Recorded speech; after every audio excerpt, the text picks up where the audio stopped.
ಸಂಘಕ್ಕೆ 100 ವರ್ಷ ಆಗತಕ್ಕಂತ ಸಂದರ್ಭದಲ್ಲಿ ಆ ಸಂಘ ಶತಾಬ್ದಿಯ ನೆನಪು ಶಾಶ್ವತವಾಗಿ ಉಳಿಬೇಕು ಅನ್ನುವಂತಹ ಯೋಚನೆ ಅಡಿಯಲ್ಲಿ ಸರಳ ಮತ್ತು ಸಾಮೂಹಿಕವಾಗಿರತಕ್ಕಂತ ವಿವಾಹಕ್ಕೆ ಒಂದಷ್ಟು ಶಕ್ತಿಯನ್ನ ಕೊಡಬೇಕು ಅನ್ನುವಂತ ಯೋಚನೆ ಅಡಿಯಲ್ಲಿ ಉಚಿತವಾಗಿ ಆ ಮದುವೆಯ ಎಲ್ಲಾ ಖರ್ಚು ವೆಚ್ಚಗಳನ್ನ ಟ್ರಸ್ಟಿನ ಮುಖಾಂತರ ಭರಿಸಬೇಕು ಮತ್ತು ಆ ಸಾಮೂಹಿಕ ವಿವಾಹಕ್ಕೆ ಮುಂದಿನ ದಿವಸದಲ್ಲಿ ಒಂದಷ್ಟು ಒತ್ತು ಕೊಡಬೇಕು ಅನ್ನುವಂತ ಯೋಚನೆ ಅಡಿಯಲ್ಲಿ ಸಾಮೂಹಿಕವಾಗಿರ್ತಕ್ಕಂಥ ವಿವಾಹವನ್ನ ಕೂಡ ನಾವೆಲ್ಲ ಆಯೋಜನೆ ಮಾಡಿದ್ದೇವೆ.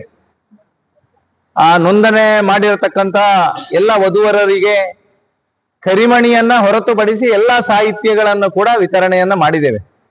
ಮೊನ್ನೆ ಬೇರೆ ಬೇರೆ ಕಾರಣಕ್ಕೋಸ್ಕರ ಒಂದಷ್ಟು ಜೋಡಿಗಳ ನೋಂದಣಿ ಕಾರ್ಯ ಪೂರ್ಣವಾಗಿರತಕ್ಕಂತ ಕಾರಣಕ್ಕೋಸ್ಕರ ನಾಳೆಯ ದಿವಸ ಉಳಿದಿರತಕ್ಕಂತ ಎಲ್ಲಾ ಜೋಡಿಗಳಿಗೆ ಆ ಸಾಹಿತ್ಯಗಳನ್ನ ಕೊಡತಕ್ಕಂತ ಕೆಲಸ ಕಾರ್ಯವನ್ನ ನಾವು ಮಾಡ್ಲಿಕ್ಕಿದ್ದೇವೆ. ಒಟ್ಟಾರೆಯಾಗಿ ಇಡೀ ಹಿಂದೂ ಸಮಾಜಕ್ಕೆ ಶಕ್ತಿಯನ್ನ ಕೊಡಬೇಕು. ಧರ್ಮ ಶ್ರದ್ಧೆಯ ಜೊತೆಗೆ ನಾವೆಲ್ಲರೂ ಕೂಡ ಜೊತೆಯಾಗಿ ಹೆಜ್ಜೆ ಇಟ್ಟಾಗ ಮಾತ್ರ ಈ ಪವಿತ್ರವಾಗಿರ್ತಕ್ಕಂತ ಧರ್ಮ ಉಳಿಲಿಕ್ಕೆ ಸಾಧ್ಯ ಅನ್ನತಕ್ಕಂತ ಯೋಚನೆಯ ಅಡಿಯಲ್ಲಿ ಈ ಕಾರ್ಯಕ್ರಮ ನಡೀತದೆ. ಈ ಕಾರ್ಯಕ್ರಮ ಹಿಂದೂ ಸಮಾಜದ ಕಾರ್ಯಕ್ರಮ. ಆ ಧರ್ಮದ ಮುಂದೆ ಇರತಕ್ಕಂತ ನೂರಾರು ಸವಾಲುಗಳಿಗೆ ಹಿಂದೂ ಸಮಾಜ ಒಟ್ಟಾಗಿದ್ದೇವೆ ಅನ್ನತಕ್ಕಂತ ಸಂದೇಶವನ್ನ ಕೊಡತಕ್ಕಂತ ಕಾರ್ಯಕ್ರಮ. ಒಟ್ಟು ಇಡೀ ಹಿಂದೂ ಸಮಾಜದ ಐಕ್ಯತೆಯನ್ನ ಆ ಸಮಾಜದ ಮುಂದೆ ಇಡಬೇಕು ಅನ್ನುವಂತ ಯೋಚನೆ ಅಡಿಯಲ್ಲಿ ಹಿಂದವಿ ಸಾಮ್ರಾಜ್ಯದ ಆ ಕಲ್ಪನೆಯು ಕೂಡ ಈ ಕಾರ್ಯಕ್ರಮದ ಜೊತೆಗೆ ಸಾಕಾರಗೊಳ್ಳಿಕ್ಕಿದೆ. ಉಡುಪಿ ಮತ್ತು ದಕ್ಷಿಣ ಕನ್ನಡ ಜಿಲ್ಲೆಯ ಪರಮ ಪೂಜ್ಯ ಸ್ವಾಮೀಜಿಗಳ ಉಪಸ್ಥಿತಿಯಲ್ಲಿ ಹಿಂದವಿ ಸಾಮ್ರಾಜ್ಯೋತ್ಸವದ ಆ ಸಭಾ ಕಾರ್ಯಕ್ರಮ ಕೂಡ ನಡೀಲಿಕ್ಕಿದೆ. ಒಟ್ಟಾರೆಯಾಗಿ ನಾಲ್ಕು ದಿನ ಆ ಕಾರ್ಯಕ್ರಮದ ಯಶಸ್ಸಿನಿಂದ ಸಮಾಜಕ್ಕೆ ಶಕ್ತಿ ಬರ್ತದೆ ಮತ್ತು ಇಡೀ ಹಿಂದೂ ಸಮಾಜ ಮುಂದೆ ಯಾವುದೇ ರೀತಿಯ ಸವಾಲುಗಳಿದ್ರು ಕೂಡ ಅದು ಧರ್ಮದ ಮುಂದೆ ಇರಬಹುದು, ಹಿಂದೂ ಸಮಾಜದ ಕೆಲಸವನ್ನ ಮಾಡತಕ್ಕಂತ ಕಾರ್ಯಕರ್ತರ ಮುಂದೆ ಇರಬಹುದು ಅಥವಾ ಸಂಘಟನೆಯ ಮುಂದೆ ಇರಬಹುದು, ಯಾವ ಸವಾಲುಗಳಿಗೂ ಕೂಡ ಉತ್ತರವನ್ನ ಕೊಡೋದಕ್ಕೆ ಹಿಂದೂ ಸಮಾಜ ಸಿದ್ಧವಾಗಿದೆ ಅನ್ನತಕ್ಕಂತ ಸಂದೇಶವನ್ನ ಕೊಡತಕ್ಕಂತ ಕಾರ್ಯಕ್ರಮವಾಗಿ ಮೂಡಿ ಬರ್ಲಿಕ್ಕಿದೆ. ಆ ಹಿನ್ನೆಲೆಯಲ್ಲಿ ಬೂತು ಮಟ್ಟದಲ್ಲಿ ಈ ಆಮಂತ್ರಣ ಪತ್ರಿಕೆಯನ್ನ ಮನೆಗೆ ವಿತರಣೆ ಮಾಡತಕ್ಕಂತ ಕೆಲಸ ಕಾರ್ಯವನ್ನ ನಮ್ಮ ಕಾರ್ಯಕರ್ತರು ಎಲ್ಲರೂ ಸೇರಿ ಮಾಡಿದ್ದಾರೆ. ಇವತ್ತು ಗ್ರಾಮಗಳಲ್ಲಿ ಆ ಫ್ಲೆಕ್ಸ್ಗಳನ್ನ ಅಳವಡಿಸತಕ್ಕಂತ ಕೆಲಸ ಕಾರ್ಯಗಳಾಗಿದೆ. ಪೇಟೆಯಲ್ಲಿ ಶೃಂಗಾರದ ಕೆಲಸ ಕಾರ್ಯಗಳು ಕೂಡ 1-2 ದಿವಸದಲ್ಲಿ ಪೂರ್ಣ ಪ್ರಮಾಣದಲ್ಲಿ ಕೊನೆಗೊಳ್ಳುತ್ತದೆ. ಆ 2 ದಿವಸದ ಕಾರ್ಯಕ್ರಮಗಳು ಯಶಸ್ವಿಯಾಗಬೇಕು ಅನ್ನುವಂತ ಯೋಚನೆ ಅಡಿಯಲ್ಲಿ 28ನೇ ತಾರೀಕಿಗೆ ಹಸಿರು ಹೊರೆಕಾಣಿಕೆಯ ಮೆರವಣಿಗೆ ಕೂಡ ದರ್ಬೆ ವೃತ್ತದಿಂದ ಮಾಲಿಂಗೇಶ್ವರ ದೇವಸ್ಥಾನದ ಉಗ್ರಾಣದವರೆಗೆ ನೆರವೇರ್ಲಿಕ್ಕಿದೆ.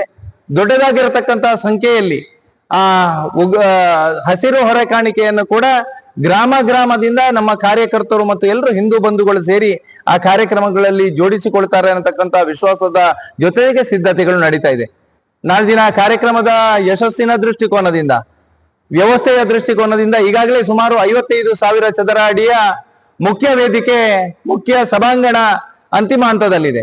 ಸುಮಾರು 25,000 ಚದರ ಅಡಿಯಲ್ಲಿ ಅನ್ನ ಸಂತರ್ಪಣೆಯನ್ನ ಮಾಡಬೇಕು ಅನ್ನುವಂತ ಯೋಚನೆ ಅಡಿಯಲ್ಲಿ ಲಕ್ಷಾಂತರ ಜನರು ಕಳೆದ 2 ವರ್ಷಗಳಲ್ಲಿ ಕೂಡ ಶ್ರೀನಿವಾಸ ಕಲ್ಯಾಣೋತ್ಸವದ ಕಾರ್ಯಕ್ರಮದಲ್ಲಿ ಭಾಗವಹಿಸಿರುವಂತದ್ದು ನಮ್ಮ ಮನಸ್ಸಿನಲ್ಲಿದೆ. ಆ ಹಿನ್ನೆಲೆಯಲ್ಲಿ ಆ ಅನ್ನ ಸಂತರ್ಪಣೆಯ ವ್ಯವಸ್ಥೆಗಳು ಕೂಡ ಸಾಂಗವಾಗಿ ನೆರವೇರಬೇಕು ಅನ್ನತಕ್ಕಂತ ಯೋಚನೆ ಅಡಿಯಲ್ಲಿ ವಿಸ್ತಾರವಾಗಿರತಕ್ಕಂತ ಆ ಪೆಂಡಾಲಿನ ವ್ಯವಸ್ಥೆಯನ್ನ ಮಾಡಿದ್ದೇವೆ. ಒಟ್ಟಾರೆಯಾಗಿ ಇಡೀ ಹಿಂದೂ ಸಮಾಜದ ಸಹಕಾರದಿಂದ ಈ ಕಾರ್ಯಕ್ರಮ ನಮೂತು ಅನ್ನತಕ್ಕಂತ ರೀತಿಯಲ್ಲಿ ನಡೀತದೆ ಅನ್ನತಕ್ಕಂತ ವಿಶ್ವಾಸದ ಜೊತೆಗೆ ನಾಳೆ ದಿನ ಕಾರ್ಯಕ್ರಮ ಆಯೋಜನೆ ಆಗ್ತದೆ. ನಮ್ಮ ಟ್ರಸ್ಟ್ ವಿಶೇಷವಾಗಿ ಕಳೆದ 2.5 ವರ್ಷಗಳಲ್ಲಿ ಹಿಂದೂ ಸಮಾಜಕ್ಕೆ ಶಕ್ತಿಯನ್ನ ಕೊಡತಕ್ಕಂತ ಮತ್ತು ಸಾಮಾಜಿಕ ಕಳಕಳಿಯ ಜೊತೆಗೆ ಸಮಾಜಕ್ಕೆ ಸೇವೆಯನ್ನ ಮಾಡ್ತಾ ಬಂದಿದೆ.